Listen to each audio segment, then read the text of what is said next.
தமிழகம் முழுவதும் உள்ள அரசு மாணவர் விடுதிகள் முறையான பராமரிப்பு இன்றி இடிந்துவிடும் நிலையில் உள்ளதால் பெயரை மட்டும் மாற்றுவதால் மாணவ மாணவிகளுக்கு எந்த பயனும் இல்லை என பாஜக தேசிய செயற்குழு உறுப்பினர் அண்ணாமலை கூறியுள்ளார். இது தொடர்பான கூடுதல் விவரங்களோடு இணைகிறார் எமது செய்தியாளர் ராஜகுமரன். வணக்கம் ராஜகுமரன், உங்களிடம் இருக்கும் தகவல்களை சொல்லுங்க.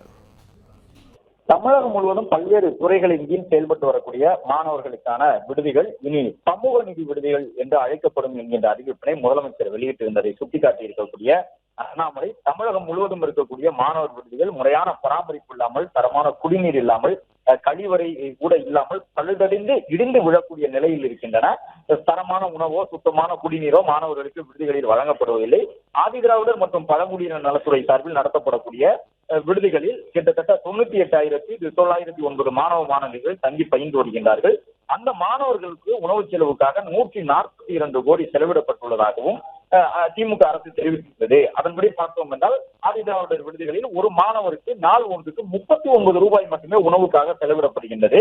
ஆனால் ஒரு மாணவருக்கு தினந்தோறும் 50 ரூபாய் வீதம் மாதம் 1500 ரூபாய் உணவுப்படி வழங்கப்படுவதாக கூறி வருகின்றார்கள் என்பதையும் குறிப்பிட்டு காட்டியிருக்கின்றார்.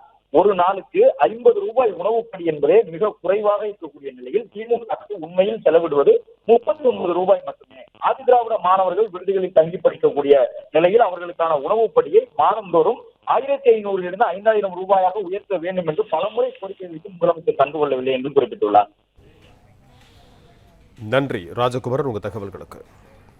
பிளே ஸ்டோர் மற்றும் ஆப் ஸ்டோரில் இருந்து பாலிமர் செயலியை QR கோடு மூலம் பதிவிறக்கம் செய்யுங்கள். செய்திகளை உடனுக்குடன் பெறுங்கள்.